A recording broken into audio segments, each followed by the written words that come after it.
ঘটনাটা তো মনে করেন এই করিমে আমার ছেলে তো রয়ে গেছে তার দোকানে। তখন যে দিলীপের দোকানে রয়ে গেছে, দোকানের অনেক দিন যাবৎ টাকা পয়সা দেয় না, ডেট করে ডেটে করে ডেট দেয়।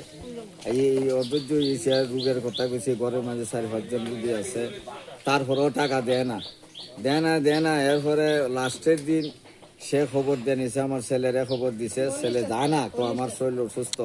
এরপরে আমার নাতিটারও পাঠাইছি যে আমার টাকা পাওয়ান দেওয়া দেও, আমার গড়বারও রয়েছে, আমি কথাটা বলে দিছি। এরপরে তার লেবারে ফোন তো আমি খাওয়াইছি, আমার টাকা দেয় না, ঘর ভাড়াও বেতনও দেয় না। বেতন না দেওয়ার কারণে লাস্টে আমার ছেলেটা যখন অসুস্থ অবস্থায় গেছে, আমার নাতির কাছে 6,200 বা 100 দিছে পরে এই টাকাটা লইয়া রিটার্ন গেছে আরেকবার।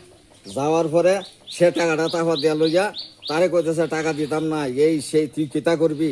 এরপরে আমি লাস্টে গেছি যে ওই 15 মিনিট আগ পড়েছে, তখন আমি গেছি টাকা দেওয়ান লাগবো, পরিশ্রম করছে, টাকা দিতেইব। হে কুদ্দে উঠছে, উঠার পরই এই বেলচাল হয়েছে, বেলচাল হওয়ার পরে মনে করেন এর ভিতরে মানুষ জমা হয়েছে, জমা হওয়ার পরে এই তার মোবাইলটা আমি হাতের থেকে লয়ে দিয়েছি, টাকা যখন দিতে না দে মোবাইল আমি নিমুগা, টাকা দিবি মোবাইল দিব, নাহলে আমি মোবাইল দিতাম না। কেন অনেক লোক আসছিল, আশা করি যে আমার বাপ ভাইয়েরা ভাই বাতিজারা যারা আছিল তারা সত্য কথা কইব। আমার কোনো সময় আমি এই মনে করেন যে কোনো আইন আদালতে গেছি না বা গাইছি না বা বুঝিও না, আমি একটাই বুঝি যে পরিশ্রম করছি, আমার টাকা হইতাম, আমার টাকা সে দিছে না।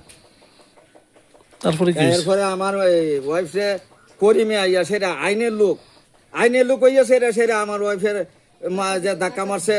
এরপরে আমার ওয়াইফের রয়েছে জুতা লইছে, হে কত বড় আইনে কি এটা কইয়ে দিছি নি যে এই তুমি আইনের লোক হইয়া সেটা তারা আক্রমণ করো মহিলার উপরে।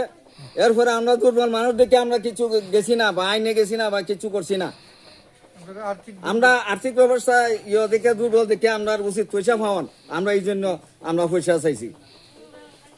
এভাবে যদি আইনের লোকে আমরা আক্রমণ করে তাহলে আমরা বাঁচুন কেমন না। বেড়া দিলাম এই গাছ বাঁচনের লাগিয়া, ওখান বেড়াই যদি গাছ খাইলে তাহলে আমরা কেমনে বাঁচতাম, আইনের লোক যদি এটি করে।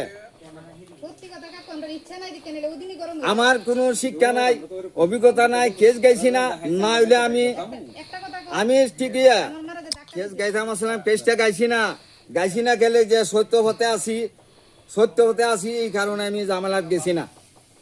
সে যখন জামালাত গেছে, আমার অনুরোধ বিনত-ভাবে সবার কাছে আমি অনুরোধ করে কইতেছি যে তার পুলিশ হইয়া সেটা যা এইভাবে আক্রমণ করলো, এই শার্টের কলারে দল গঞ্জি ছিল, আমার ওয়াইফে হাত দিল, আমার ওয়াইফে ঘরে দিয়ে এই দুঃখে জুতা লইছে হাতে, তারে জুতাতে বাড়ি দিব। উনি কি করে এমনিতে? হ্যাঁ, উনি কি করে যে মারছে আপনার ওয়াইফ? পুলিশে চাকরি করে। কি নাম ওনার? আইনের লোক করিম। মামলা করছেন আপনারা? মামলা করছি। কি চান এখন? উচিত বিচার চাই। এই জায়গাটা কি ধরা হয় আপনাদের? নন্দনগর। পুলিশ কি কয়ে গেছে এখন? পুলিশে কয়েছে সন্ধ্যার সময় যেতাম, তারা কেস দিছে, তো গাছে মাঝে মিথ্যা কথা কইয়া অনেক কিছু দিছে, কেস দিছে পরে আমরা হাজির হইতাম। লুটপাট করে আমরা তার সাথে কিছু বানাইতাছি না। আমার মনে হয় যে ওই